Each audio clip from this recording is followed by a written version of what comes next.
আল্লাহর নবীর কাছে যখন কোন আয়াত বা সূরা নাজিল হতো, নবীজির সঙ্গে সঙ্গে মানুষের সামনে তা তেলাওয়াত করে শোনাতেন।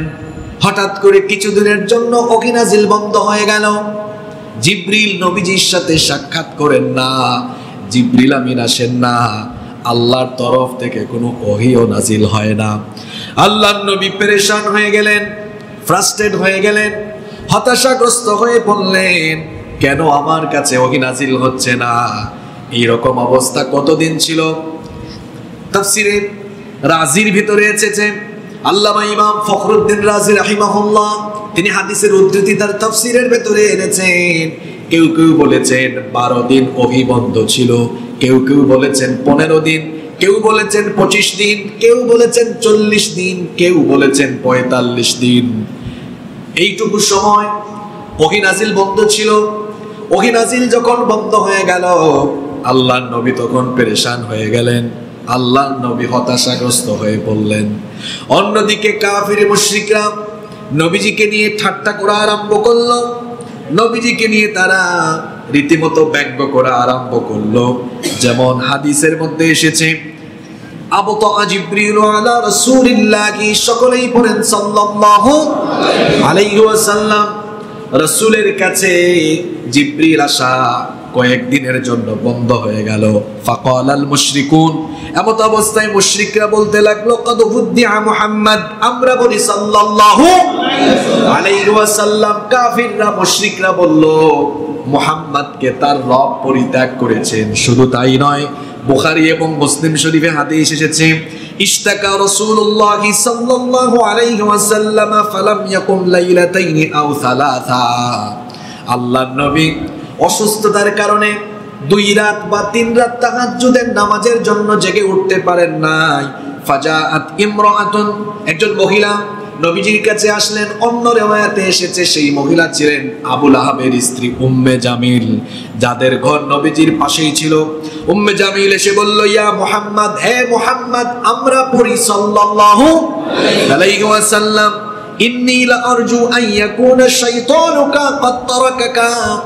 আমার মনে হচ্ছে যে শয়তান তোমাকে ধরেছিল, সেই শয়তান তোমাকে ছেড়ে দিয়েছে। নাউজুবিল্লাহ। অর্থাৎ তারা বলতো, নবীজি যে কোরআন মানুষদেরকে শোনান, যে কোরআনের দাওয়াত দেন, এটা নাকি নবীজিকে শয়তান শিখিয়ে দেয়। নাউজুবিল্লাহ। আবু লাহাবের স্ত্রী এসে বলল, কি ব্যাপার মুহাম্মদ, আমরা বলি সাল্লাল্লাহু আলাইহি ওয়াসাল্লাম, মনে হয় তোমার শয়তান তোমাকে ছেড়ে গিয়েছে। নাউজুবিল্লাহ। লাম আরাহু করিবাকা মুনযু লাইলাতাইনি আও সালাসা, 2-3 দিন ধরে তো লক্ষ্য করছি সে তোমাকে মনে হয় ছেড়ে গিয়েছে। তুমি তো নতুন কোনো আয়াত মানুষকে শোনাও না, অনেক দিন তো হয়ে গেল কোনো সূরা বা আয়াত শোনাও না, তাহলে কি তোমাকে তোমার রব পরিত্যাগ করেছেন কিনা? এই রকম করে যখন মক্কার মুশরিকরা কাফিররা আল্লাহর নবীকে নিয়ে ব্যঙ্গ উপহাস ঠাট্টা আরম্ভ করলো, আল্লাহর নবীর পেরেশানি আরো বেড়ে গেল। নবীজি ভাবলেন, হয়তো আমার রব কোনো কারণে আমার উপর রাগ করে ফেলেছেন। আল্লাহর নবী মনে করলেন, হয়তো বা আমার রব আমার উপর অসন্তুষ্ট হয়ে গিয়েছেন। যখন নবীজির পেরেশানি বেড়ে গেল আর কাফের মুশরিকদের ঠাট্টা বিদ্রুপ বেড়ে গেল, আল্লাহ তাআলা কাফের মুশরিকদের ঠাট্টা আর বিদ্রুপের জবাব দিয়ে এবং নবীজিকে সান্ত্বনা দিয়ে সূরা নাজিল করলেন। পড়েন, والضحى والليل إذا سجى ما ودعك ربك وما قلى والضحى, দুহার কসম, পূর্বাহ্নের কসম, শপথ দিনের যখন তা উজ্জ্বল হয়, والليل إذا سجى, শপথ রাতের যখন তা অন্ধকারাচ্ছন্ন হয়ে যায়, মা ওয়াদ্দাআকা রাব্বুকা ওয়া মা ক্বালা, হে নবী, আপনার রব আপনার উপরে অসন্তুষ্ট বেজারও হন নাই, আপনাকে ছেড়েও দেন নাই। সুবহানাল্লাহ। কাফির মুশরিকদের জবাব দিলেন কে? আল্লাহ। নবীজির পেরেশানি দূর করে এত চমৎকার আশাদায়ক আয়াত নাজিল করলেন কে? আল্লাহ। নবীজির উপরে আল্লাহ রাগ করেন নাই, বেজার হন নাই এবং নবীজিকে আল্লাহ পরিত্যাগ করেন নাই। এই কথা বলার জন্য আল্লাহ কয়টা জিনিসের কসম করেছেন? 2টা। কয়টা জিনিসের?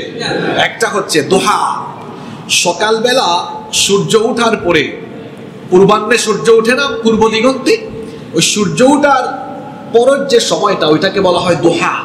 ওই দোহার কসম আল্লাহ করেছেন, যখন দিনের আলো ফুটে উঠে। নবীজিকে আল্লাহ ছেড়ে দেন নাই, নবীজির উপর আল্লাহ বেজার হন নাই। এটা বলার আগে আল্লাহ দোহার কসম করলেন, পরের আয়াতে আল্লাহ অন্ধকার রাতের কসম করলেন। আপনারাও মাঝে মাঝে কসম করেন কি করেন না? আমরা কখন কসম করি? কোন একটা কথা মানুষের সামনে মজবুত ভাবে বিশ্বাসযোগ্য হিসেবে তুলে ধরবার জন্য আমরা কসম করি। কিন্তু আল্লাহ তাআলা কি কোনো কথা বিশ্বাস করানোর উদ্দেশ্যে কসম করেন না। আল্লাহ যখন কোনো জিনিসের কসম করেন, আল্লাহ তাআলা কসমের পরে যা বলেন তার সাথে রিলেটেড সম্পর্কিত কোনো বিষয়ের কসম করেন। আমরা কসম করি আল্লাহর নামে, আল্লাহ ছাড়া অন্য কারো নামে কিন্তু কসম বা শপথ করা যায় না। মাঝে মাঝে আমরা শুনি অনেক মানুষ বলে আমার বাপের কসম, আমার নেতার কসম, দাদার কসম, মসজিদের কসম, কাবা শরীফের কসম, রসুলের কসম, কোরআনের কসম, বিদ্যার কসম, দাদার কসম, নানার কসম, বউয়ের কসম, সন্তানের কসম। এ ধরনের কসম আছে না নাই? আল্লাহর নবী বলেছেন, মান হালাফা বিগাইরিল্লাহি ফাকাদ আশরাকা, যে ব্যক্তি আল্লাহ ছাড়া অন্য কারো নামে কসম করে, শপথ করে, সে আল্লাহর সাথে শিরক করে। তাহলে কসম শুধু একজনের নামে করা যায়, তিনি কি? আল্লাহ ছাড়া অন্য কারো নামে কসম করবেন না। আবার অতিমাত্রায় কসমকারীরা মিথ্যাবাদী হয়, এজন্য বেশি বেশি কসম করাও যাবে না। আল্লাহ এখানে কেন দিন এবং রাতের কসম করলেন? এর কারণ হলো এই যে দিন এবং রাত, আচ্ছা আল্লাহ যদি চাইতেন 24 ঘন্টা দিন রেখে দিতে পারতেন কিনা? আপনাদের কোনো সন্দেহ আছে? আল্লাহ যদি চাইতেন 24 ঘন্টা অন্ধকার বানিয়ে রাত বানিয়ে রাখতে, আল্লাহ মনে হয় পারতেন না? এই ক্ষমতা আল্লাহ নাই তো? আছে। তাহলে দিন আর রাত আল্লাহ কেন দিয়েছেন? এর একটা হিকমত আছে না নাই? পৃথিবীতে দিন কেন হয়, রাত কেন হয়? এটা হচ্ছে আহ্নিক গতির ফলাফল। পৃথিবী তার নিজ অক্ষে একবার ঘুরে আসতে সময় লাগে 23 ঘন্টা 56 মিনিট 4 সেকেন্ড। পৃথিবী যখন সূর্যকে কেন্দ্র করে ঘুরে, এই ঘূর্ণায়নের সময় পৃথিবীর যে অংশ সূর্যের দিকে পড়ে তখন ওই অংশটাতে দিন থাকে, আলোকিত হয়। আর এর অপোজিট অংশে তখন কি থাকে? যেমন বাংলাদেশে এখন রাত, আমেরিকা এখন দিন। এটা হচ্ছে আহ্নিক গতির ফলাফল, আহ্নিক গতির ফলে এটা হচ্ছে। এই আহ্নিক গতি যদি না থাকতো তাহলে পৃথিবী বসবাসের উপযোগী থাকতো না। যদি 24 ঘন্টা একাধারে দিন থাকতো তাহলে সূর্যের প্রচন্ড তাপে পৃথিবী উত্তপ্ত হয়ে যেত। এত উত্তপ্ত হতো যে সমুদ্র পৃষ্ঠের উচ্চতা বেড়ে গিয়ে শহর, নগর, বন্দর সব একেবারে ডুবে যেত। আবার যদি শুধু রাত 24 ঘন্টা থাকতো তাহলে টেম্পারেচার কমতে কমতে গোটা পৃথিবী হিমশীতল বরফে পরিণত হয়ে যেত। আর যদি শুধু দিন থাকতো তাহলে আমরা সারাদিন কাজ করার পর আমরা রাতের বেলা বিশ্রাম নেই। অন্ধকারের সাথে ঘুমের একটা ভালো সম্পর্ক আছে না নাই? আমরা এই অন্ধকারে একটু বিশ্রাম নেই, অন্ধকারে বিশ্রাম নেওয়ার ফলে সারাদিনের ক্লান্তি দূর হয়ে যায়। আল্লাহ এখানে প্রথমে দিনের কসম পরে রাতের কসম কেন করেছেন? সারাদিন কর্মক্লান্ত হওয়ার পরে রাতের বেলা যখন বিশ্রাম নিলে আবার সকালবেলা মানুষ প্রাণচঞ্চল হয়ে যায়, কাজের জন্য আবার নিজেকে ফিট রেখে ফেলে। আল্লাহ নবীজিকে দিন রাতের কসম করে বলেছেন, আপনার রব আপনার উপর বেজার হন নাই, আপনাকে ছেড়েও দেন নাই। এ কথা বোঝাতে চেয়েছেন, ও নবী, দিনের পরে যেমন রাত বিশ্রামের জন্য দেওয়া হয়েছে, ঠিক তেমনি ওহী নাজিলের পরে কিছু সময় বিরতি দেওয়া হয়েছে। কারণ ওহী নাজিলের ভার এটা ধারাবাহিকভাবে সহ্য করা আপনার জন্য কষ্ট হয়ে যাবে। প্রাথমিক অবস্থায় নিজেকে যেন ওহী নাজিলের সময় যে কষ্ট হয়, এটার জন্য আপনি যেন ফিট করতে পারেন, এজন্য আমি আল্লাহ সামান্য বিশ্রাম দিয়ে আপনার স্নায়ুকে আরো শক্তিশালী করেছি। সুবহানাল্লাহ। এজন্য আল্লাহ দিন এবং রাতের কসম করেছেন। সুবহানাল্লাহ পড়ে। ওহী নাজিলের ভার আছে না নাই? আল্লাহ নবীর কাছে কয়েকটা পদ্ধতিতে ওহী নাজিল হতো, আর ওহী নাজিলের সময় আল্লাহ নবীর বড় কষ্ট হতো। ওহির বোঝা এটা বড় ভারী বোঝা। এজন্য আল্লাহ তাআলা কোরআনুল কারীমের 73 নম্বর সূরাতুল মুজাম্মিলের 5 নম্বর আয়াতে বলেছেন, ইন্না সানুলকি আলাইকা কওলান সাকিলা। নিশ্চয়ই আমি আপনার উপরে অতি ভারী বোঝা পাঠাচ্ছি, অতি ভারী বোঝা নাজিল করছি। এই ওহির বোঝা ছিল এমন, যায়েদ বিন সাবিত রাদিয়াল্লাহু আনহু তিনি বলছেন, উনজিলা আলা রাসূলিল্লাহি, সবাই পড়েন সাল্লাল্লাহু আলাইহি ওয়াসাল্লাম, ওয়া ফাখিদাহু আলা ফাখিদি ফাকাদাত তারুদ্দু ফাখিদি। যায়েদ বিন সাবিত রাদিয়াল্লাহু আনহু বলছেন, আল্লাহর নবীর কাছে ওহী নাজিল হচ্ছিল, ওই সময় আমার উরুর উপরে, আমার হাঁটুর উপরে হাঁটু রেখে আল্লাহর নবী ছিলেন। যখন ওই অবস্থায় ওহী নাজিল হচ্ছিল, মনে হচ্ছিল আমার থাই, আমার উরু এবং হাঁটু তখন ওহির ভারী বোঝায় ভেঙে চুরে চুরমার হয়ে যাচ্ছিল। ওহির বোঝা ছিল এমন, আমাদের মা উম্মুল মুমিনিন আম্মা জান আয়েশা রাদিয়াল্লাহু আনহা তিনি বলেছেন, লাকাদ রাআইতুহু ইয়ানজিলু আলাইহিল ওয়াহয়ু ফিল ইয়াউমিশ শাদীদিল বারদ ফায়াফসিমু আনহু ওয়া ইন্না জাবিনাহু লায়াতাফাসসাদু আরাকা। আম্মা জান আয়েশা রাদিয়াল্লাহু আনহা বলেছেন, প্রচন্ড শীতের দিনে বা শীতের রাতে যখন আল্লাহর নবীর উপরে ওহী নাজিল হতো, কোরআন নাজিলের ভারে প্রচন্ড শীত অথবা প্রচন্ড শীতের দিনে অথবা প্রচন্ড শীতের রাতে আল্লাহর নবীর কপাল থেকে ঘাম বের হতো। ওহির ভারী বোঝাটা ছিল এমন, আমাদের মা অন্য রিওয়ায়াতে বলেছেন, তিনি বলছেন, ইদা উহিয়া ইলাইহি ওয়া হুয়া আলা নাকাতিহি ওয়াদাআত জিরানাহা ফামা তাস্তাতি'উ আন তাহাররাকা হাত্তা ইউসাররান।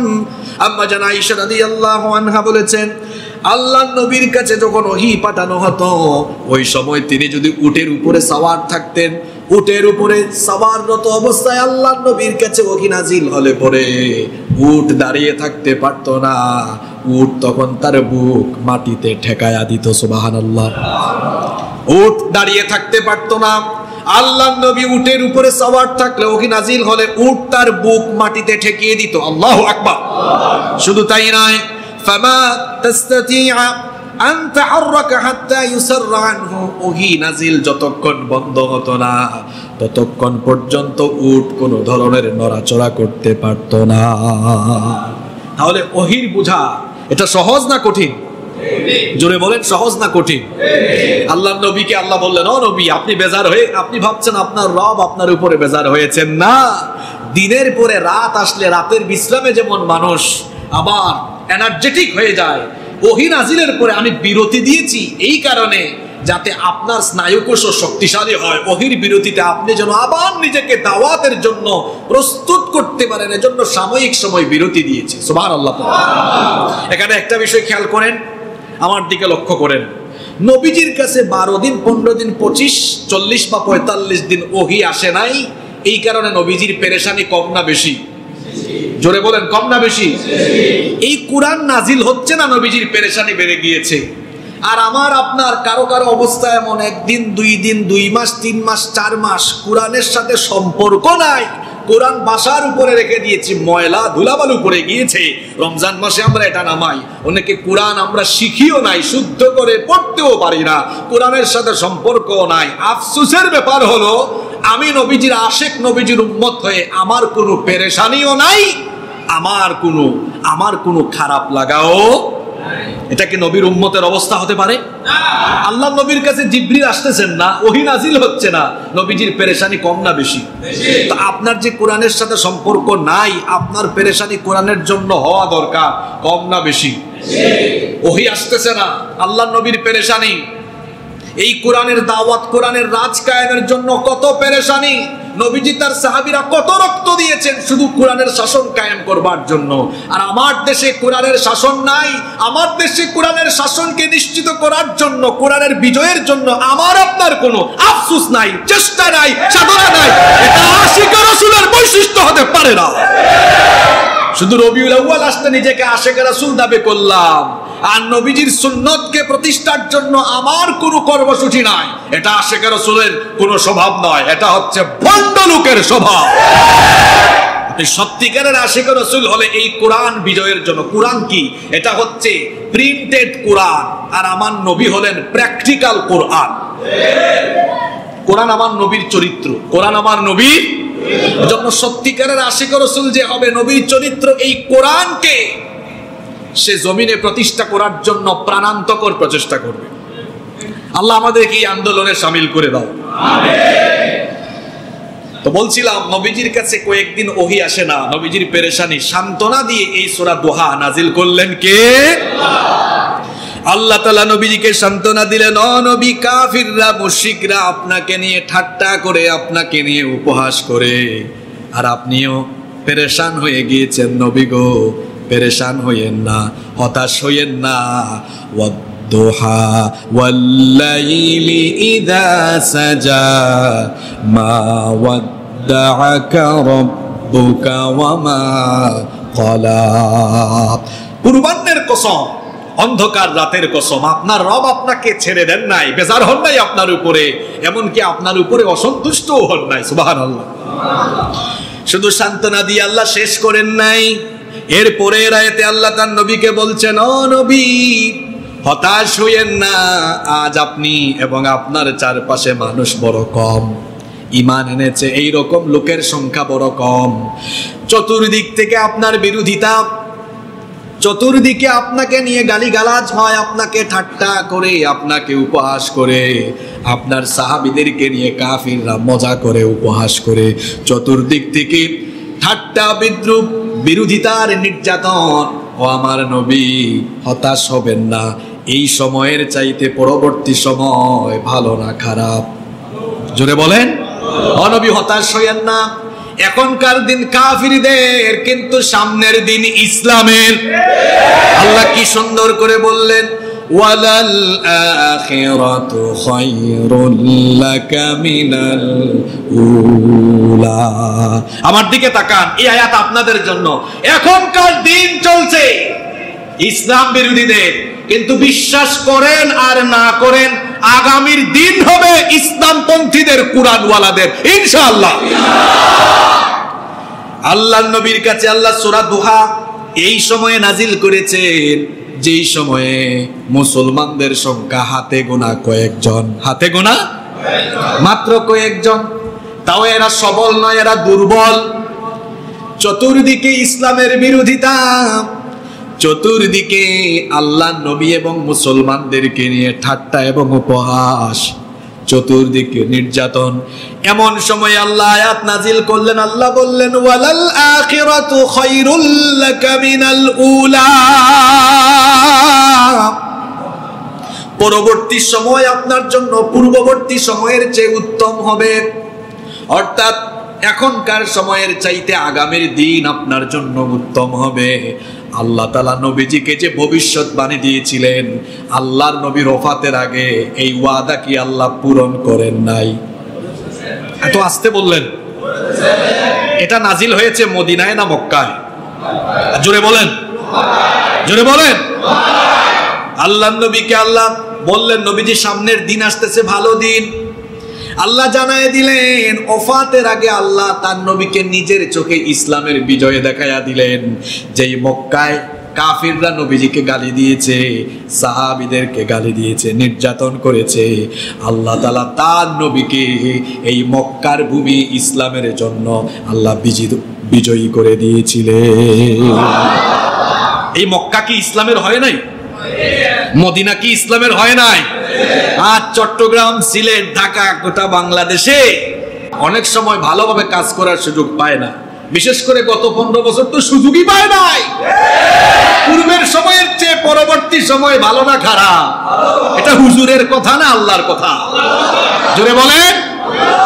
আল্লাহ নবীজিকে মক্কি জিন্দেগিতে সূরা নাজিল করলেন, নবী সামনের দিন ভালো আসতেছে। এমন দিন আসলো, বদরে বিজয়, বদরে বিজয়, ধারাবাহিক বিজয়, মক্কা বিজয়, মদিনা, মক্কা, গোটা আরব ভূখণ্ড, এমনকি রোম আর পারস্য পর্যন্ত ইসলাম চলে গেল। সুবহানাল্লাহ। বাংলাদেশের মুসলমানরাও হতাশ হওয়ার কারণ নাই। আগামীর দিনে এই বাংলাদেশ কুরআনওয়ালারা শাসন করবে ইনশাআল্লাহ। এটা হুজুরের ওয়াদা না, এই ওয়াদা সূরা দোহায় করেছেন কে? শুরু করলেন দাওয়াত একজন, মুহাম্মদ সাল্লাল্লাহু আলাইহি ওয়াসাল্লাম। আজকে কি একজন না কোটি কোটি? প্রথমে দাওয়াত মক্কায়, ছড়িয়ে গেল মদিনায়, তারপরে রোম, তারপরে পারস্য, এরপরে এশিয়া, ইউরোপ, আফ্রিকা, ভারতীয় উপমহাদেশ। পৃথিবীর প্রতি ইঞ্চি জমিনের উপরে কিয়ামতের আগে ইসলাম কায়েম হবে ইনশাআল্লাহ। এই ওয়াদা কার? আল্লাহ বলেছেন ওয়ালাল আখিরাতু খায়রুল লাকা মিনাল উলা, প্রাথমিক এই যুগের চাইতে, প্রাথমিক সময়ের চাইতে পরবর্তী সময় উত্তম। আবার কোন মুফাসসির এই আয়াতের ব্যাখ্যা করেছেন এভাবে, ইহকালের চাইতে আপনার জন্য পরকাল অতি উত্তম। এরপরে আল্লাহ তাআলা পরের আয়াতে তার নবীকে বললেন, পরে আমার সঙ্গে যারা পারেন, ওয়ালা সাউফা ইউতিকা রাব্বুকা ফাতারদা, অচিরেই খুব শীঘ্রই তাড়াতাড়ি আপনার রব আপনাকে এত দিবেন আপনি সন্তুষ্ট হয়ে যাবেন। আচ্ছা, কোন সময়ে কথাটা বলতেছেন? যে সময়ে কাফিররা নবীজিকে গালি দেয়, বকা দেয়। নবীজির তরিকায় কাজ করতে গেলে এখনো মাঝে মাঝে গালি খাওয়া লাগে না? আমরা ভালো কথা বলি, আমরা নাকি দেশদ্রোহী, আমরা নাকি স্বাধীনতা বিরোধী। আমি তো গত 7-8 বছর এই এলাকায় আসতেও পারি নাই। যেখানে দাওয়াত দেয় থানায় আমার নামে অভিযোগ যায় আমি নাকি স্বাধীনতা বিরোধী, স্বাধীনতা বিরোধী বক্তব্য দেয়। যারা স্বাধীনতার চেতনা বিক্রি করে গোটা দেশটাকে চেটে পুটে খেয়ে ফেললো, ওরাই হলো সত্যিকারের স্বাধীনতা বিরোধী। আমরা সত্য কথা বললে আমাদেরকে বলে আমরা নাকি পাকিস্তানের দোষর, আমরা নাকি পাকিস্তানি রাজাকার। আমরা যারা অতীতে সত্য কথা বলেছি, এখনো বলছি, আমরা দেশের দুঃসময়ে কেউ কি পাকিস্তান গিয়েছি? বলেন গিয়েছি? আমাদেরকে যারা পাকিস্তানি রাজাকার বলে ওরা হলো ভারতীয় রাজাকার। এজন্য দেখেন, আমরা দেশের দুঃসময়ে বাংলাদেশে ছিলাম, আমাদের লোকেরা বাংলাদেশে থেকেছে, জেলে গিয়েছে, শহীদ হয়েছে, বাংলাদেশ ছাড়ে নাই। আর ভারতীয় রাজাকারেরা দেশের দুঃসময়ে দেশ ছেড়ে ভারতে পালিয়েছে।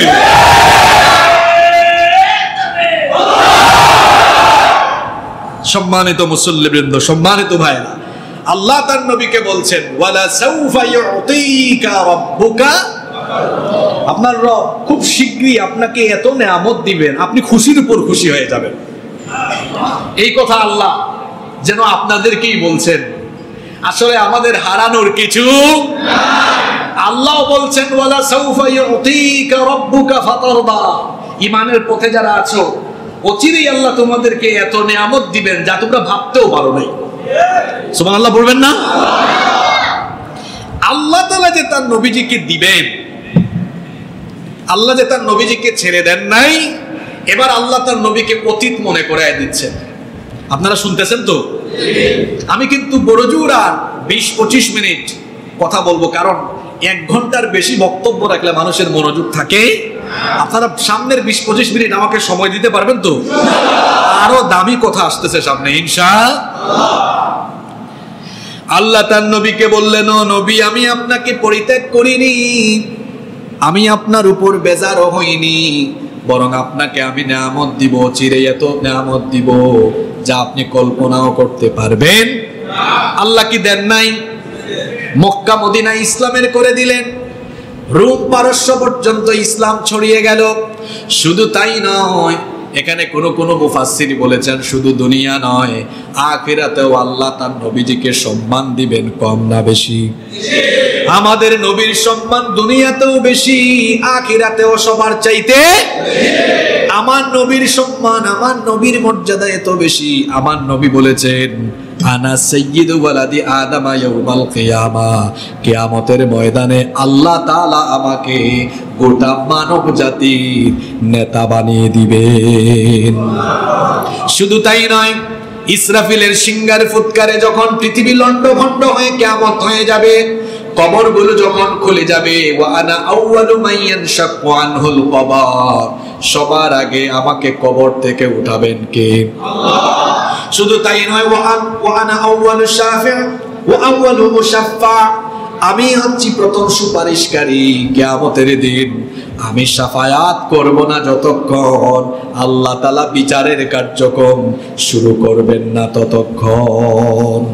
আমার নবীর মর্যাদা এত বেশি, কিয়ামতের দিন সর্বপ্রথম আমার নবীকে আল্লাহ কাউসার দান করবেন। সুবহানাল্লাহ। আমার নবীর সম্মান, আমার নবীর মর্যাদা এত বেশি, কিয়ামতের দিন আমার নবী সুপারিশ করার আগ পর্যন্ত অন্য কোন নবীকে আল্লাহ সুপারিশের অনুমতি দিবেন না। শুধু তাই নয়, আমার নবীর মর্যাদা এত বেশি, আল্লাহ নবী বলেছেন কিয়ামতের দিন আল্লাহ তাআলা আমাকে দিয়ে জান্নাত উদ্বোধন করাবেন। আমি জান্নাতের দরজার কাছে যাব না যতক্ষণ জান্নাতের দুয়ার খোলা হবে না ততক্ষণ। তাহলে আমার নবীর সম্মান মর্যাদা দুনিয়া আখিরাতে সবার চাইতে কম না বেশি? সেই নবীকে আল্লাহ বলছেন ওয়ালা সাউফা ইউতিকা রাব্বুকা ফাতারদা, শীঘ্রই আপনাকে এত বেশি দেওয়া হবে যাতে আপনি সন্তুষ্ট হয়ে যাবেন। নবী, সামনেও দেওয়া হবে, অতীতেও তো আপনাকে দেওয়া হয়েছিল। কিভাবে? অতীতেও আপনার রব আপনার উপরে মেহেরবানি হয়েছিলেন। শুনেন, এবার আল্লাহ তার নবীজিকে মনে করিয়ে দিচ্ছেন। যারা পারেন আমার সঙ্গে পড়েন, আলাম ইয়াজিদকা ইয়াতীমান ফাআওয়া, আমি কি আপনাকে এতিম অবস্থায় পাইনি? এরপরে আমি কি আপনার সব রকমের আশ্রয়ের ব্যবস্থা করিনি? সুবহানাল্লাহ। আল্লাহ বলছেন, ও নবী, আপনাকে তো জন্মের পর থেকেই ছাড়ি নাই, তখন থেকেই আমি আপনার সাথে ছিলাম, এখনো আছি। আলাম ইয়াজিদকা ইয়াতীমান ফাআওয়া, আমি কি আপনাকে এতিম অবস্থায় পাইনি, তারপরে আমি কি আপনাকে আশ্রয়ের ব্যবস্থা করিনি? নবীজি তো এতিম ছিলেন, এমন এতিম ছিলেন দুনিয়াতে আসার আগেই তিনি তার বাবাকে হারিয়েছেন। জন্মের আগেই তিনি তার পিতাকে হারালেন। পিতৃহারা এতিম হয়ে দুনিয়াতে আগমন করলেন। আল্লাহ নবী যখন দুনিয়াতে আসলেন, নবীজির দাদা আব্দুল মুত্তালিব নাম রাখলেন মুহাম্মদ সাল্লাল্লাহু। পৃথিবীতে এর আগে কখনো কারো নাম মুহাম্মদ রাখাই হয় নাই। সুবহানাল্লাহ। কত সুন্দর, কত চমৎকার একটি নাম। আল্লাহর নবীর জন্ম হলো, এতিম অবস্থায় তিনি আসলেন। সেই যুগে আরবদের রীতি ছিল, শহরের রোগবালাই থেকে সন্তানদেরকে হেফাজত করার জন্য তারা সন্তানদেরকে মরুভূমিতে বেদুইনদের কাছে পাঠিয়ে দিতেন। শুধু তাই নয়, তৎকালীন সময়ে বেদুইনদের ভাষা ছিল সবচাইতে শুদ্ধ। এজন্য বেদুইনদের তত্ত্বাবধানে সন্তানদেরকে পাঠানো হতো। শুধু তাই নয়, মরুভূমির আবহাওয়া হলো অত্যন্ত রুক্ষ। রুক্ষ আবহাওয়ায় যেন একটি সন্তান শক্তিশালী হয়ে বেড়ে ওঠে, সেজন্য তৎকালীন আরব লোকেরা সন্তানদেরকে ছোট্টবেলায় বেদুইন অঞ্চলে পাঠাতেন, মরুভূমি অঞ্চলে পাঠাতেন। রাসূলের জন্মের পরে, আল্লাহর নবীর জন্মের পরে, নবীজির দাদা আব্দুল মুত্তালিব ধাত্রী মহিলাদের সন্ধান করছেন, যাতে করে নবীজিকে মরুভূমিতে কোনো বেদুইন পরিবারে দেখা যায়। তায়েফের বনু সাদ গোত্রের একদল নারীরা মক্কায় আসলেন দুগ্ধ শিশু তালাশের জন্য। এতিম বাচ্চা যদি কেউ নিয়ে যায় পারিশ্রমিক কম পাবে, সেজন্য ওই এতিম বাচ্চা নেওয়ার জন্য ঘরেই কেউ যায় নাই। সবাই যার যার মতো করে এসে যাদের টাকা পয়সা আছে তাদের বাচ্চাগুলো নিয়ে চলে গেল। সেই সময়টা ছিল দুর্ভিক্ষের সময়। অবশেষে সৌভাগ্যবতী নারী হালিমাতুস সাদিয়া আসলেন। তিনি যে গাধায় চড়ে এসেছিলেন, দুর্ভিক্ষের কারণে সেই গাধা ছিল অত্যন্ত জরাজীর্ণ, খুবই হালকা পাতলা। ধীর গতিতে চলা গাধায় চড়ে আসার কারণে তার বিলম্ব হয়ে গেল, দেরি হয়ে গেল। দেরি করে আসার কারণে দেখলেন নামি দামি বংশের সব পরিবারের লোকদের শিশুরা অন্যান্য নারীরা নিয়ে গিয়েছেন। তিনি হতাশ হয়ে গেলেন। এমন সময় আব্দুল মুত্তালিব হালিমাতুস সাদিয়াকে লক্ষ্য করে বললেন, আমার ঘরে একটা এতিম বাচ্চা আছে, টাকা পয়সা বেশি দেওয়া যাবে না, যদি তোমাদের ভালো লাগে তাহলে পছন্দ হলে নিয়ে যেতে পারো।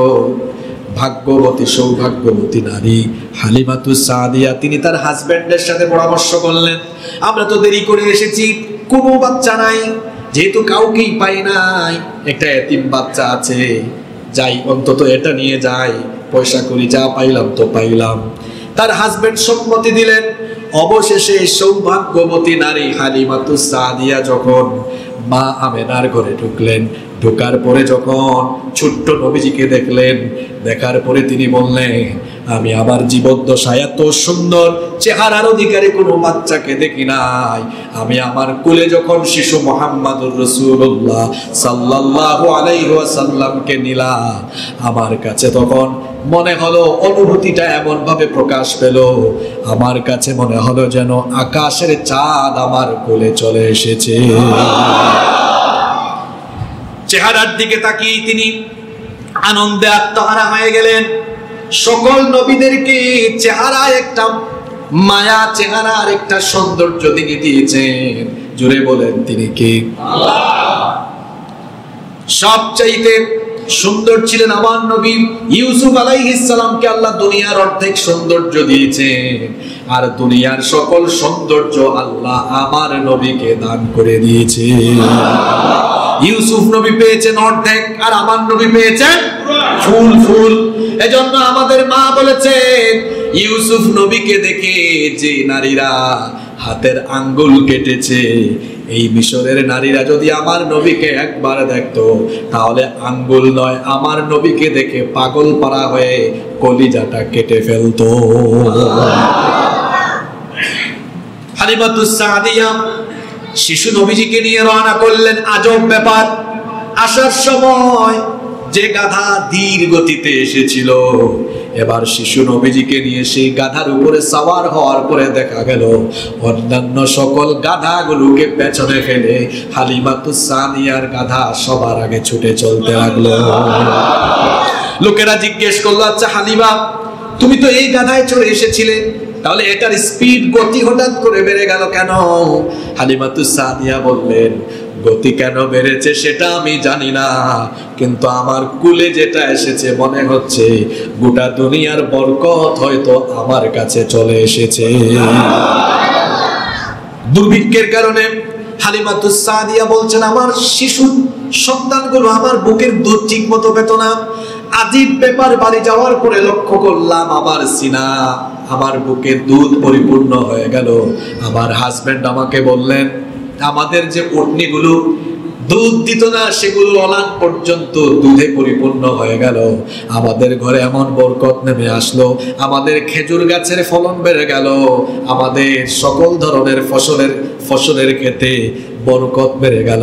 আমরা বুঝতে পারলাম এই শিশুর কারণে আল্লাহ আমাদেরকে বরকত দান করেছে।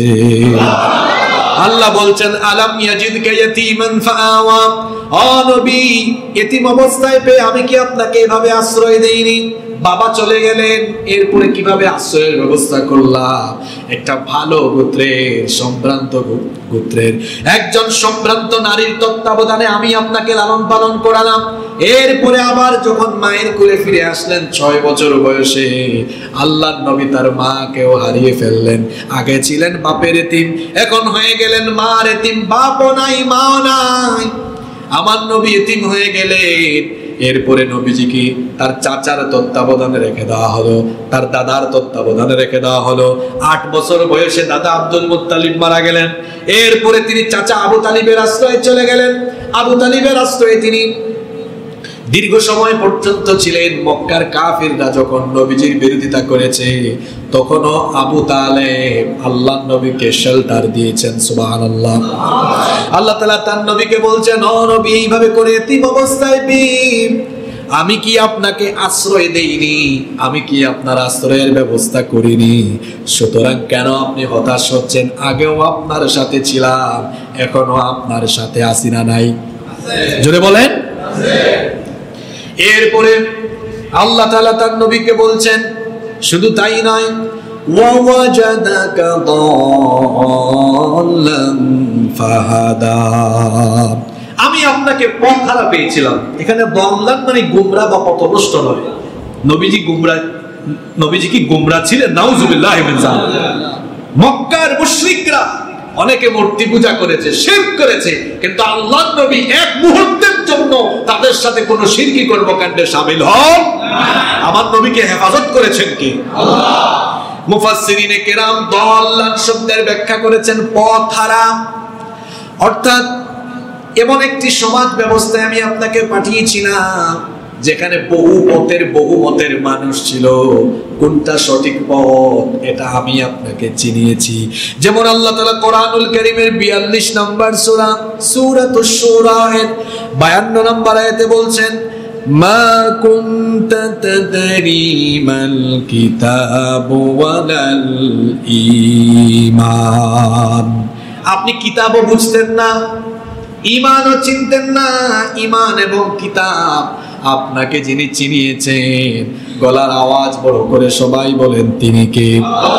আল্লাহ বলছেন, ও নবী, আমি আপনাকে ঈমানের রাস্তা দেখালাম, আমি আপনাকে কোরআনের পথ, কিতাবের পথ চিনিয়ে দিলাম। ওয়া ওয়াজাদাকা দাল্লান ফাহাদা।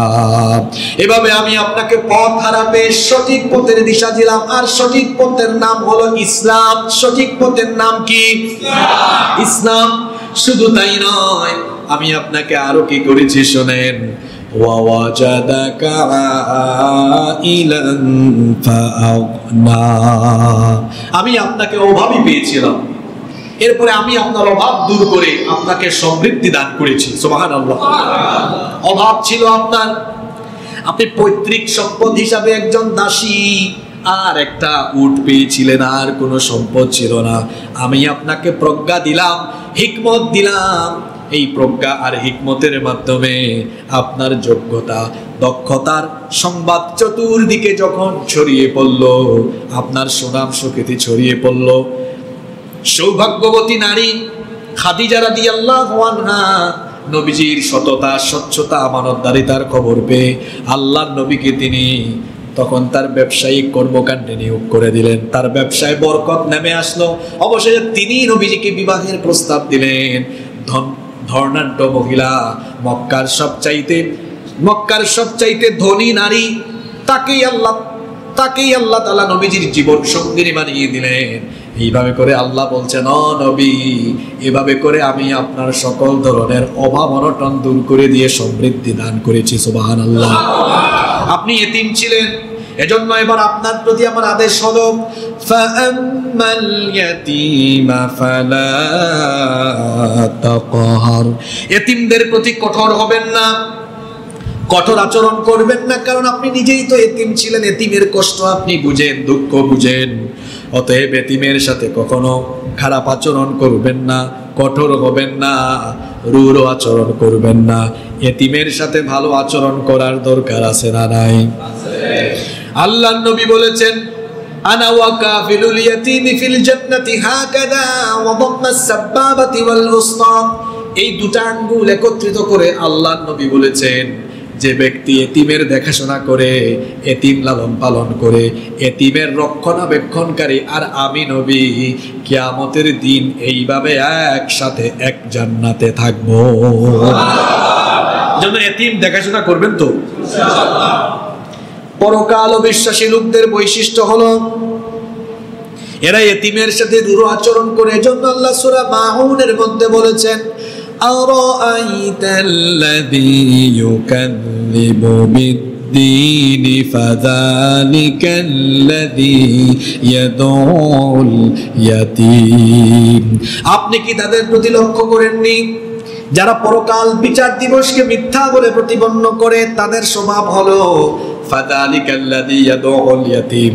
এরা এতিমকে ধাক্কা দেয়, এতিমকে গলা ধাক্কা দেয়, ঘাড় ধাক্কা দেয়, এতিমের সাথে খারাপ আচরণ করে, এতিমের মাল লুণ্ঠন করে, এতিমের হক মেরে খায়, এতিমের হক মেরে খায়, এতিমের হক নষ্ট করে। এমন জালিম আমার সমাজে আছে না নাই? এতিমের মাল অন্যায় ভাবে গ্রাস করে যারা, জাহান্নামের আগুন পেটের ভিতরে ঢুকায়, তারা বলেছেন কে? এতিমের সম্পদ আত্মসাৎকারী ব্যক্তি কোনোদিনও বেহেশতের গন্ধ পাবে না, জান্নাতের গন্ধ পাবে। বরং এতিমের সাথে ভালো আচরণ করতে হবে। অনেক সমাজে দেখা যায় কোন সন্তান যখন এতিম হয়ে যায়, পরিবারের লোকেরাই তখন জোর জবরদস্তি করে ওই এতিমের সম্পদ হস্তক্ষেপ করে ফেলে। এমন ঘটনা বাংলাদেশে কম না বেশি? আল্লাহর নবীকে আল্লাহ বলছেন, ফাআম্মাল ইয়াতীমা ফালা তাকহার। এতিমের সাথে কখনো রূঢ় আচরণ করবেন না, তাদেরকে ধমক দিবেন না। খবরদার, এতিমের সাথে খারাপ আচরণ করার আগে ভাববেন আমার আপনার নবীও এতিম ছিলেন। এতিমকে কষ্ট দেওয়া মানে হলো সরাসরি নবীজিকে কষ্ট দেওয়া। আল্লাহর নবী বলেছেন এতিমের মাথায় হাত বুলাও, দেখবা আল্লাহ তোমার অন্তরটাকে নরম করে দিয়েছেন। একজন সাহাবী এসে নবীজিকে বললেন, ওগো আল্লাহর নবী, আমার চোখে পানি আসে না, আমার অন্তর পাথরের মতো শক্ত হয়ে গিয়েছে। পাথর তো ফেটে মাঝে মাঝে ঝর্ণা বের হয়, কিন্তু আমার অন্তর পাথরের চাইতেও শক্ত, কান্না আসে না। আল্লাহর নবী তখন বললেন, তুমি বেশি বেশি এতিমের কাছে যাও, এতিমের মাথায় হাত বুলাও, তাহলে আল্লাহ তোমার অন্তরটাকে নরম করে দিবে। এতিমের কাছে যাবেন, দেখবেন এতিমের বাবা নাই, এতিমের মাও নাই। আপনাকে আপনার বাবা মা মুখে তুলে খাওয়ায়, আপনার বাবা মা নিয়ে আপনাকে স্কুলে দেয়, কলেজে দেয়, আপনার বাবা মা আপনাকে কত আদর করে, মা রান্না করে খাওয়ায়, কিন্তু এতিমের কেউ নাই যে তাকে রান্না করে খাওয়াবে। আপনার বাবা আপনাকে গিফট করে, কিন্তু এতিমের তো বাপ নাই, তাকে গিফট করারও কোনো মানুষ। অতএব এতিমের সাথে ভালো আচরণ করবেন, যাদেরকে আল্লাহ সামর্থ্য দিয়েছেন। এতিমের দেখাশোনা করেন, এতিমের ভরণ পোষণ করেন, লালন পালন করেন। কারণ আল্লাহর নবী বলেছেন, যে ব্যক্তি এতিম লালন পালন করবে সে ব্যক্তি আমার সাথে কিয়ামতে জান্নাতে থাকবে। আল্লাহ তাআলা তার নবীকে বললেন, فَأَمَّا الْيَتِيمَ فَلَا تَقْهَرْ وَأَمَّا السَّائِلَ فَلَا تَنْهَرْ। অতএব এতিমকে ধমক দিবেন না, এতিমের সাথে খারাপ আচরণ করবেন না। وَأَمَّا السَّائِلَ فَلَا تَنْهَرْ। আর সাইলদেরকে, অভাবীদেরকে, অসহায়দেরকে কখনো আপনি ধিক্কার দিবেন না, ধমক দিবেন না, এদের সাথেও খারাপ আচরণ করবে। এখানে সাইল শব্দের দুটো ব্যাখ্যা এসেছে। কোন মুফাসসির বলেছেন অসহায় মানুষ, অভাবী মানুষ সাহায্য চাইতে আসলে তাকে ধমক দিয়ে তাড়ায় দিও না। যদি সামর্থ্য থাকে তাহলে তাকে দাও, অভাবীর অভাব মিটিয়ে দাও। অসহায় ব্যক্তি, অভাবী ব্যক্তি আসলে পরে তার অভাব মিটিয়ে দাও, অভাব পূরণ করে দাও। অসুস্থ মানুষ এসেছে, যদি সামর্থ্য থাকে চিকিৎসার জন্য কিছু টাকা দেন। বাড়ি নাই, ঘর নাই, বন্যা হয়েছে, বাড়ি ঘর উড়ায় নিয়েছে, বাড়ি ঘর একেবারে ভেসে গিয়েছে, সামর্থ্য থাকলে কয়েক বান টিন কিনে দেন। কোন একজন বাবা সন্তানকে, মেয়েকে বিয়ে দিতে পারে না, এসেছে আপনার কাছে সাহায্য চাইতে, সামর্থ্য থাকলে ফিরাইয়া দিবেন না, তাকে আপনি সহযোগিতা করবেন। আল্লাহর নবী বলেছেন, যে ব্যক্তি কোনো অসহায় মানুষের প্রয়োজন পূরণ করবে, আল্লাহ তাআলা ওই ব্যক্তির দুনিয়া আখিরাতের সকল প্রয়োজন পূরণ করে দিবে। ওয়া আম্মাস সাইলা ফালা তানহার। সাইল অভাবী অসহায় যে চায় তাকে ফিরিয়ে দিও না। মুফাসসিরগণের ব্যাখ্যায় আরো বলেছেন যে যদি কোনো ব্যক্তি এমন সাইল হয়, জ্ঞান কম, জানে না, কোনো বিষয় জানতে আসে, বদমেজাজি হয়ে তাকে তাড়িয়ে দিও না, বরং সুন্দর ভাষায় তাকে বুঝিয়ে দাও, কোমল ভাষায়, নরম ভাষায়, মার্জিত ভাষায় বুঝিয়ে দাও। আল্লাহর নবীকে আল্লাহ এই কথার জন্য বললেন, ও নবী, এমন সমাজে দাওয়াত দিচ্ছেন, এই সমাজের মানুষ জাহেলিয়াতে নিমজ্জিত রয়েছে। জাহেলিয়াতে নিমজ্জিত থাকা এই ময়দানে দাওয়াতি ভাষা গরম থাকলে হবে না, দাওয়াতি ভাষা হতে হবে নরম। এটা আমাদের জন্য জরুরি কথা। এই যে সুসময় চলছে, এখন তো আর কোরআনের মাহফিলের জন্য অনুমতি লাগে লাগে তো এখন সুসময় না দুঃসময়?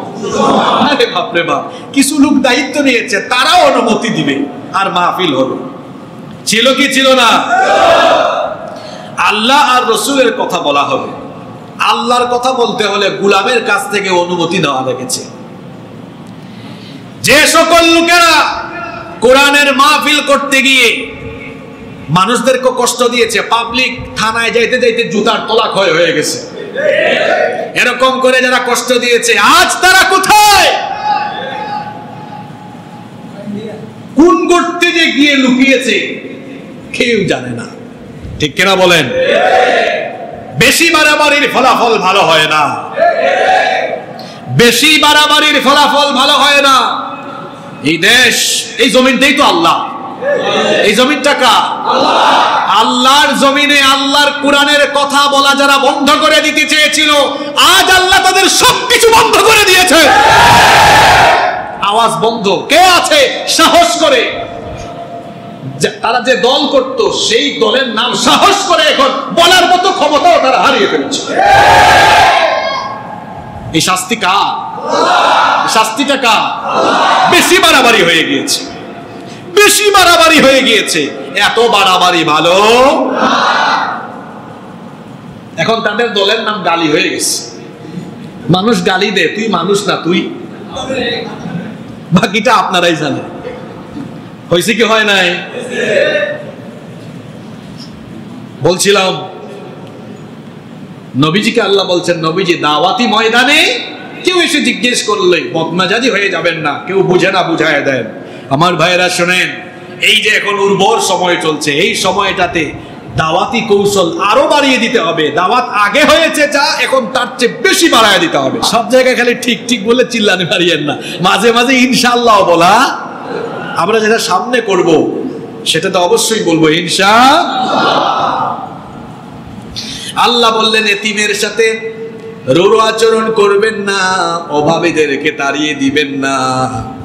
শুনেন, আমাদের মধ্যে অনেক মানুষ আছে সামর্থ্য থাকা সত্ত্বেও অভাবী অসহায়কে অনেক সময় সাহায্য করে না। এমন কিপটা স্বভাবের মানুষ আমাদের সমাজে আছে না নাই? ধন সম্পদ থাকলে মনে করবেন না ওইটা আপনার, আপনার সম্পদের ভেতরে অভাবী অসহায়দের হক রেখে দিয়েছেন কে? এজন্য আল্লাহ বলেছেন ওয়াফি আমওয়ালিহিম হাক্কুল লিসসাইলি ওয়াল মাহরুম। তাদের সম্পদের ভেতরে কাদের, অর্থাৎ যাদের সম্পদ আছে সেই সম্পদওয়ালাদের সম্পদে সাইলদের হক, অভাবী অসহায়দের হক রেখে দিয়েছেন কে? এজন্য কোন মানুষ এসে সাহায্য চাইলে তাকে সাহায্য করবেন, ফিরাইয়া দিবেন না। ফিরাইয়া যদি দেন এমন স্বভাবের মানুষ যদি হন, মনে রাখবেন সম্পদ দিয়েছেন যিনি, সম্পদ আবার কেড়ে নিয়ে ফকিরও বানাতে পারেন। সকাল বেলার ধনীকে বিকেল বেলা ফকির বানায় দিতে পারেন কে? আমার একটা কিচ্ছা মনে পড়ছে, ঘটনা মনে পড়ে গেছে, বলবো?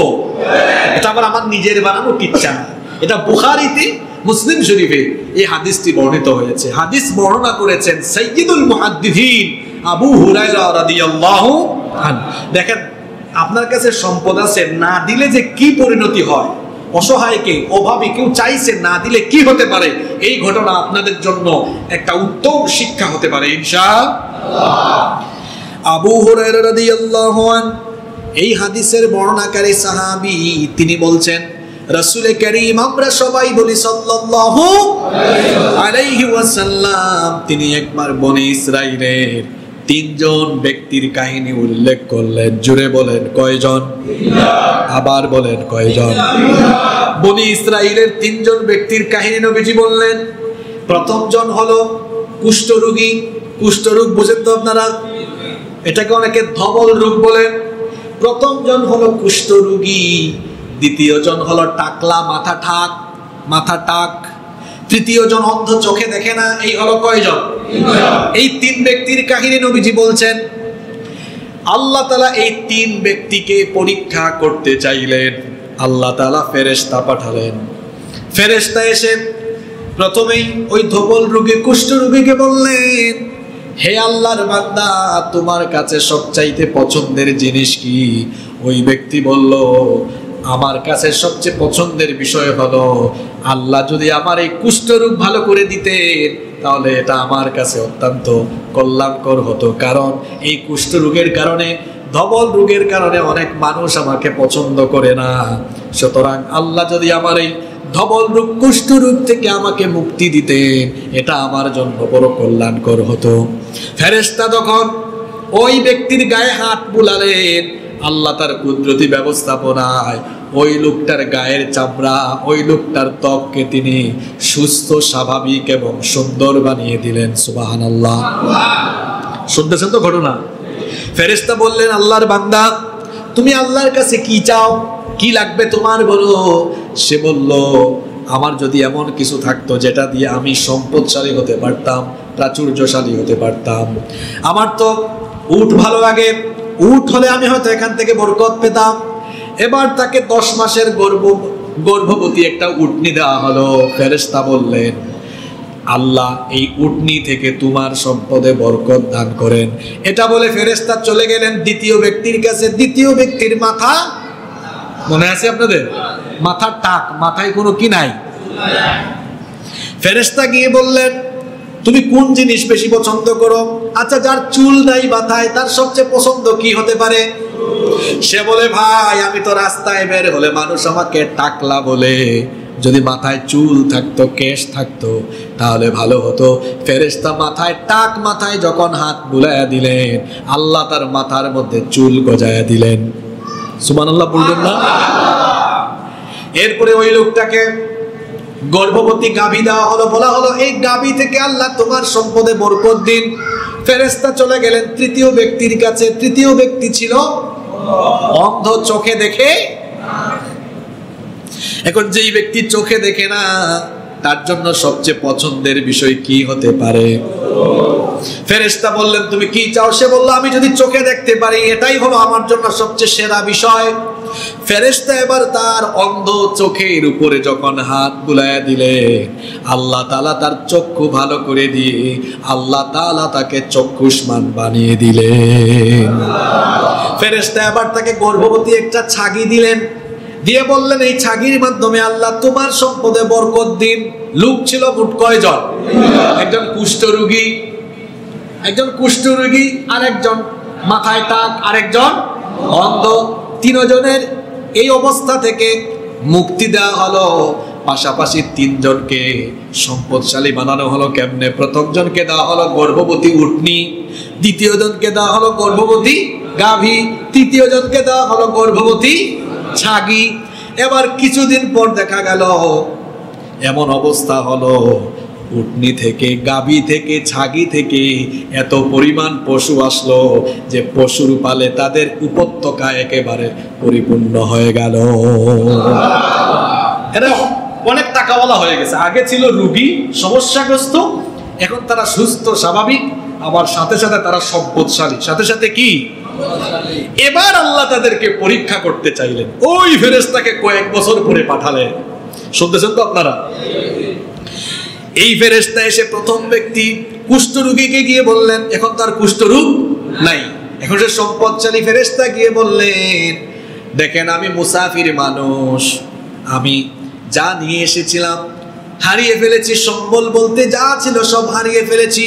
আমি আমার দেশে ফিরে যাব, কিন্তু পাথেও নাই, কিছুই আমার সাথে নাই। আপনার তো অনেক সম্পদ, অনেক উট আছে, আমাকে একটা উট দিয়ে দেন, যেটা দিয়ে আমি আমার এলাকায় পৌঁছাতে পারি। আপনাকে তো আল্লাহ অনেক সম্পদ দিয়েছেন। ওই ব্যক্তি তখন বললেন, এই সম্পদ আমাকে আল্লাহ দেন নাই, এগুলো আমার বাপ দাদার কাছ থেকে পেয়েছি। নাউজুবিল্লাহ।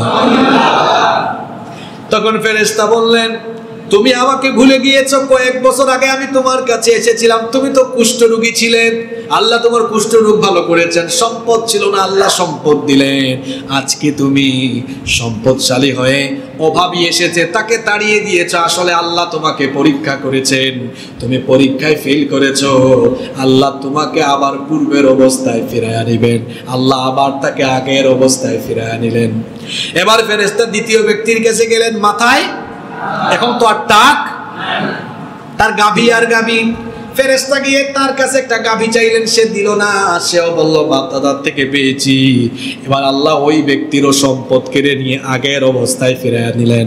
তৃতীয় ব্যক্তির কাছে যখন ফেরেশতা চলে গেলেন, ফেরেশতা গিয়ে যখন তার কাছে একটা ছাগি চাইলেন, অন্ধ ব্যক্তি তখন বললেন, একটা না, দুইটা না, যতটা মন চায় ততটা তুমি নিয়ে যাও।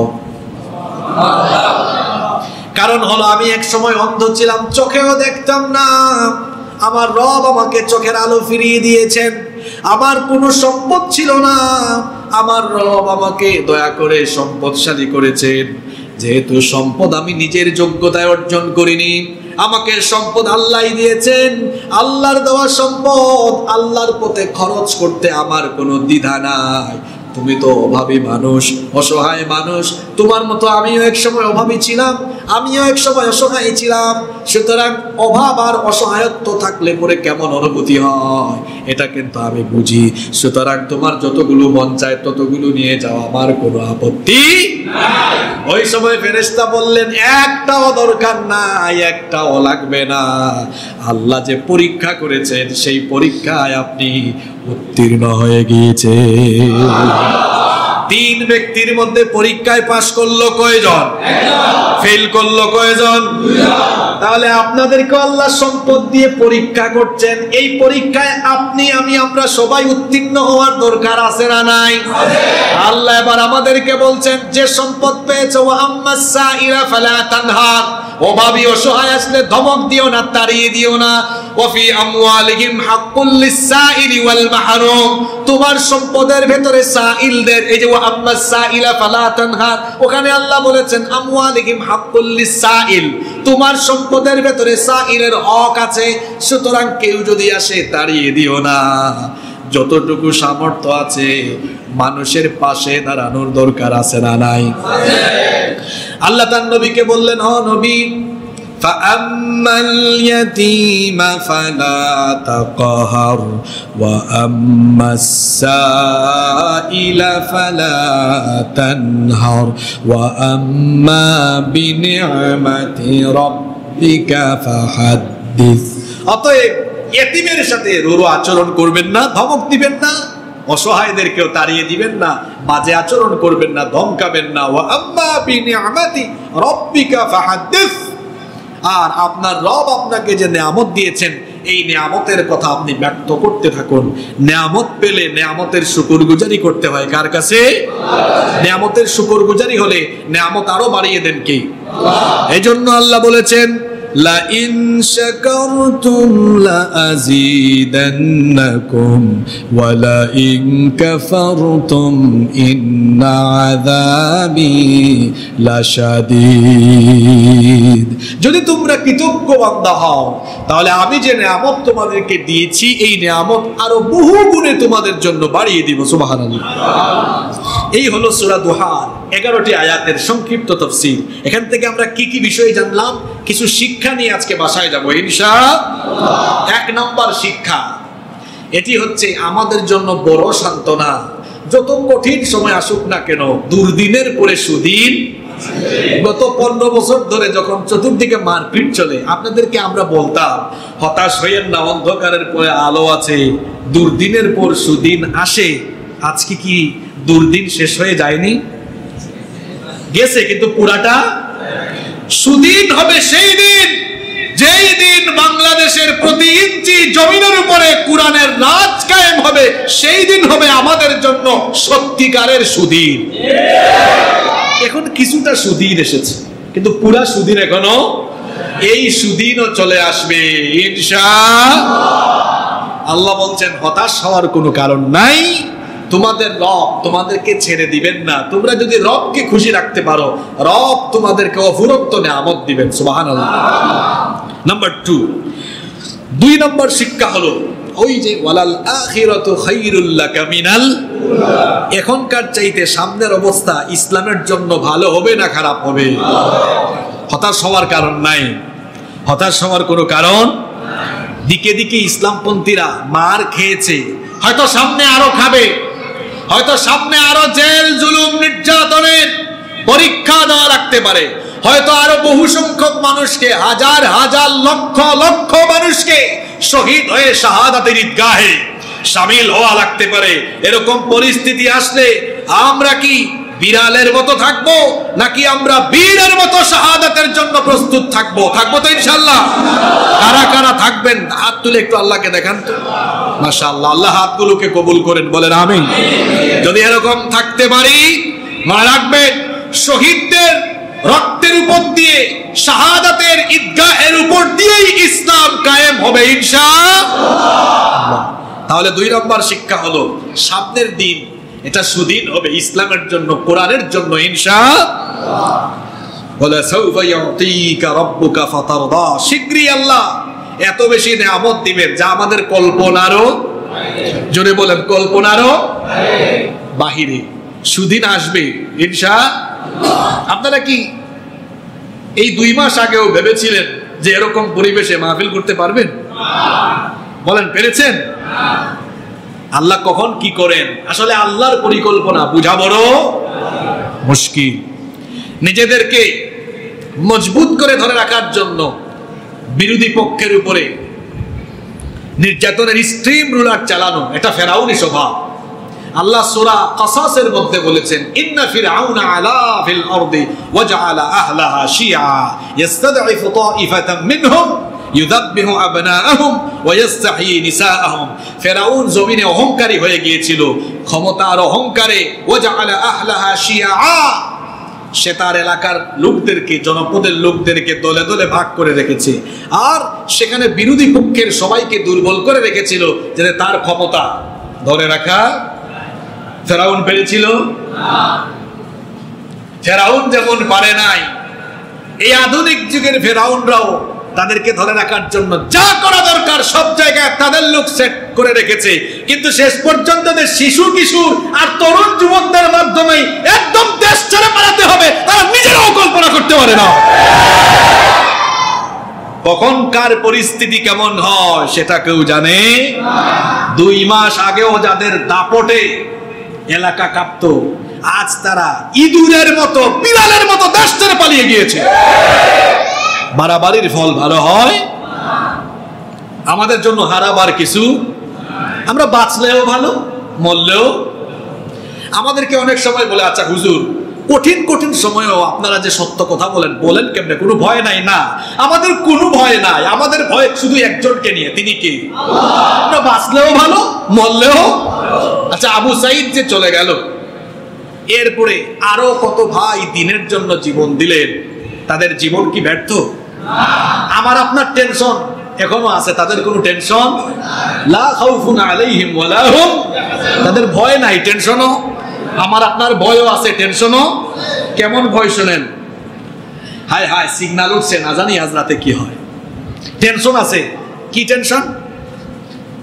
এই মাসের বেতন দিয়ে চলতে পারবো কিনা, কালকে বাজার করতে পারবো কিনা, এই টেনশন। বাজারের টেনশন, চিকিৎসার টেনশন, মিটিং এর টেনশন, এই টেনশন ওই টেনশন, এই ভয় ওই ভয়। আর যারা শহীদ হয়ে যায় এদের কোনো ভয় নাই, টেনশন নাই, এরা জান্নাতি আনন্দে জান্নাতে ঘুরে বেড়ায়। সুবহানাল্লাহ। তাহলে আল্লাহর রাহে জীবন দিয়ে শহীদ হলে লাভ আছে না নাই? জীবন চলে গেলেও লাভ, বাঁচলেও অসুবিধা নাই। আমাদের জীবন থাক আর যাক, আমরা সকল পরিস্থিতিতে আল্লাহর পক্ষে, দ্বীনের পক্ষে, রসুলের পক্ষে থাকবো ইনশাআল্লাহ। এজন্য আমার জাতীয় কবি বলেছেন, উহারা চাহুক দাসের জীবন, আমরা শহীদি দরজা চাই। নিত্য মৃত্যু ভীত ওরা, মোরা মৃত্যু কোথায় খুঁজে বেড়াই। ওরা মৃত্যুকে ভয় পায়, আর আমরা খুঁজি কোন জায়গায় গেলে আল্লাহর দ্বীনের জন্য রক্ত দেওয়া যাবে, জীবন দেওয়া যাবে। আরে নবীজির সাহাবীরা তো এমনই ছিলেন।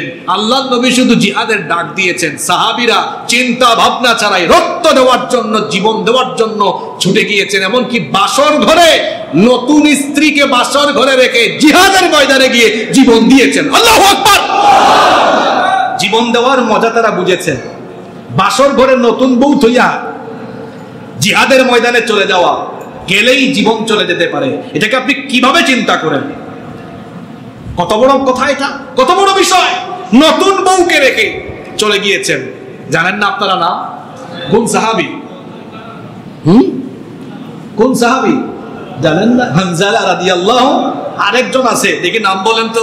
উনিও নতুন বিয়ে কইরা বউ ফালায়া থইয়া চলে গেছে। আব্দুল্লাহ বিন রাওয়াহা, ওই যে মুতার যুদ্ধের শহীদ। মুতার যুদ্ধে 3 জন সেনাপতির 3 জন শহীদ হয়েছিলেন। এদের মধ্যে একজন ছিলেন নতুন বিবাহিত, আব্দুল্লাহ বিন রাওয়াহা। ইসলাম এমনি এমনি প্রতিষ্ঠা হয় নাই। রাসূলের সাহাবীরা শাহাদাতের মধ্যে জীবন খুঁজে পেয়েছেন, নতুন বউকে ফেলে শাহাদাতের ময়দানে গিয়েছেন। ইসলাম কায়েমের জন্য নতুন বিবি ফেলে গিয়েছেন। ইসলাম কায়েমের জন্য ব্যবসা বাণিজ্য, ভিটা মাটি, ঘর বাড়ি ছেড়ে গিয়ে রক্ত দিয়েছেন, জীবন দিয়েছেন। এই দেশের তরুণেরা, যুবকেরা, সর্বস্তরের জনতা যদি কোরআনের রাজ কায়েমের জন্য এভাবে রক্ত দিতে, জীবন দিতে প্রস্তুত হয়, এদেশে ইসলামের বিজয় কেউ ঠেকাতে পারবে না ইনশাআল্লাহ। এজন্য আমরা আমাদের রক্ত আর জীবনকে আল্লাহর জন্য, রাসূলের জন্য উৎসর্গ করতে পারবো তো ইনশাআল্লাহ? এটা হলো আজকের আলোচনার 3 নম্বর শিক্ষা। 4 নম্বর শিক্ষা হলো এতিমের সাথে, অভাবীর সাথে আমরা কখনো কোনো ধরনের খারাপ আচরণ করব না ইনশাআল্লাহ। আমাদেরকে আল্লাহ যে সামর্থ্য দিয়েছেন, এতিম অসহায়দের পাশে দাঁড়াবো, তাদেরকে সহযোগিতা করব। এই সূরা থেকে এই 4টা শিক্ষা নিয়ে আমরা যদি এই শিক্ষাগুলোর প্রতিফলন জীবনে ঘটাতে পারি, তাহলে আমাদের জীবন সফল হবে ইনশাআল্লাহ। আল্লাহ তাআলা এই শিক্ষাগুলো আমাদের বাস্তব জীবনে প্রতিফলিত করার তৌফিক দান করেন, আমরা সবাই বলি আমিন। আলোর পথে 24 ঘন্টা শুধু ইসলাম প্রচার।